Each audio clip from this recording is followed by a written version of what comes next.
میرا دل کرتا ہے کہ میں یہ حدیث نا لوگوں کی روحوں تک اتار دوں۔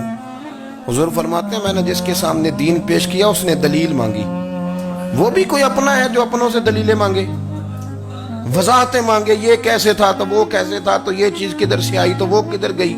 آپ اپنوں سے دلیلیں مانگ رہے ہیں، آپ اپنوں کو کٹہروں میں کھڑا کیا ہے۔ حضور یہ نہیں فرماتے کہ دلیل تھی کوئی نہیں، فرمایا جس نے مانگی میں نے دی دلیل، اور لوگ دلیل دیکھ کے مسلمان ہوئے۔ حضور فرماتے ہیں لوگوں سنو یہ میرا ابو بکر ہے، میں نے اسے کہا کلمہ پڑھ لے، اس نے دلیل ہی کوئی نہیں مانگی، فوراً ہی کلمہ پڑھ کے مسلمان۔ یہ احساس ہے۔ یہاں تو تھک گئے لوگ اپنوں کو دلیلیں دیتے، وہ جی ویسے کیسے تھا، تو ایک بندہ یہ کہہ رہا تھا تو دوسرا کہنے دے جو دنیا کہتی ہے، تو اپنی بات کر، تو بتا تو کیا کہتا ہے، اپنی رائے بیان کر، تیرا نظریہ کیا ہے، تیرا ذوق کیا، تو چھوڑ لوگ کیا کہتے ہیں، اپنی بات کر۔ اگر ابو بکر صدیق لوگوں کے کہنوں پہ چلتے تو مکہ تو سارا کچھ اور کہہ رہا تھا، اس وقت تو کچھ تھا ہی نہیں جو کہتا کہ نہیں تو ٹھیک چل رہا ہے، دنیا ساری کچھ اور کہہ رہی تھی، لیکن صدیق اکبر کہہ رہے تھے نہیں نہیں، سچ وہ ہے جو مدینے والے رسول فرماتے ہیں، سچ وہ ہے جو میرے آقا نے فرمایا ہے۔ اپنی زندگی میں انہوں نے بتایا لوگوں کو کہ دین کا مزہ لینا ہے تو پھر ذرا غلامی کر کے آتا ہے، پھر ذرا پورا پیار کر کے آتا ہے، پھر پوری محبت دے کے پھر غلامی کا مزہ۔ حضرت اسماء بنت ابی بکر صدیق فرماتی ہیں کہ نبی پاک صلی اللہ تعالی علیہ وسلم نے حرم شریف میں داخل ہوئے، ایام مکہ میں، مکے کے دن تھے، حضور حرم مکہ میں داخل ہوئے، کافروں نے، ابو جہل نے پہلے سے سازش کی ہوئی تھی۔ جیسے ہی حضور اندر داخل ہوئے تو شور کرنے لگا، کہنے لگا یہ تمہارے بتوں کو برا کہتے ہیں اور تمہیں شرم نہیں آتی، یہ تمہارے معبودوں کو گالی دیتے ہیں، معاذ اللہ یہ برا کہتے ہیں، میں خیال نہیں آتا۔ لوگوں کو اشتعال دینے لگا، لوگ مختلف جگہوں سے اکٹھے ہو کے حضور کے گرد جمع ہو گئے۔ آپ نے کہا ہے کہ بت جھوٹے، حضور فرمانے لگے کہا ہے۔ آپ نے کہا ہے کہ یہ کچھ نہیں کر سکتے، فرمایا کہا ہے۔ آپ نے کہا ہے یہ کوئی نفع نقصان نہیں دیتے، حضور فرمانے لگے کہا ہے۔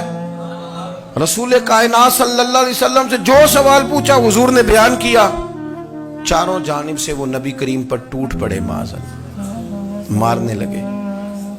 حضرت صدیق اکبر گھر میں بیٹھے کھانا کھا رہے تھے، کسی نے کہا ابو بکر وہ تو حرم میں حضور کو مار رہے ہیں، نہ سر پہ ٹوپی نہ پیروں میں جوتا۔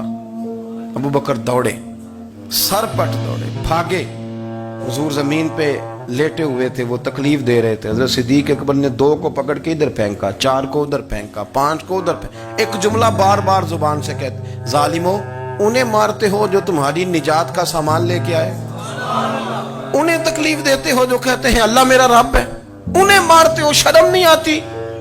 اب انہوں نے حضور کو چھوڑ کے تو جناب صدیق اکبر کو مارنا شروع کیا۔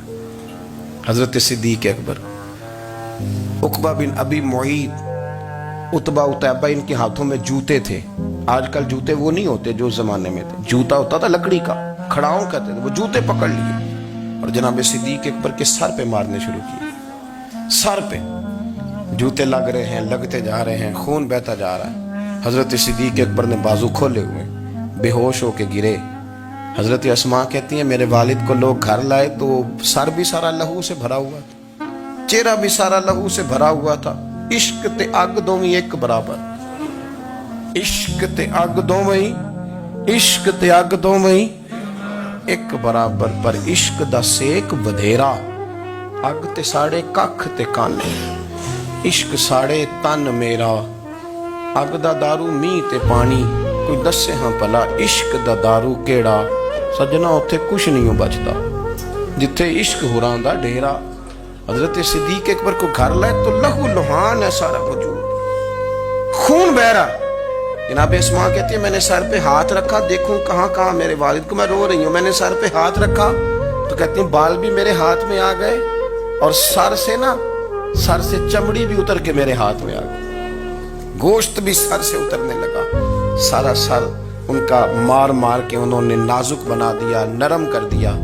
آپ فرماتی ہیں وہ بے ہوش تھے، ہم ان کے منہ میں دودھ ڈالتے تھے، لیکن وہ جب بھی آنکھ کھولتے تھے تو زبان پر ایک ہی لفظ تھا، ظالمو انہیں مارتے ہو جو تمہیں کہتے ہیں میں اللہ کا رسول بن کے آیا، انہیں مارتے ہو۔ اس ترتیب سے رسول اللہ کی غلامی کی، اس رنگ میں نبی پاک سے پیار کیا، نبی پاک کے حصے کے زخم اپنے سینے اور دل پر برداشت کیے، اس لیے تو میرے کریم نے فرمایا تھا لوگوں سن لو میرے ساتھ جس نے بھی نیکی کی میں نے بدلہ دے دیا.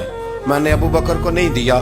میں ابو بکر کا ہاتھ پکڑ کے اللہ کی بارگاہ میں لے جاؤں گا. میں کہوں گا مالک اس نے بڑی نیکیاں کی ہیں تو ہی اسے اجر عطا فرما. میں لے کے جاؤں گا کہوں گا اے اللہ تو دے اسے اجر. اس نے بڑی نیکی کی, اس نے بڑا پیار کیا, اس نے میرے ساتھ بڑی محبت کی, اس نے بڑی غلامی.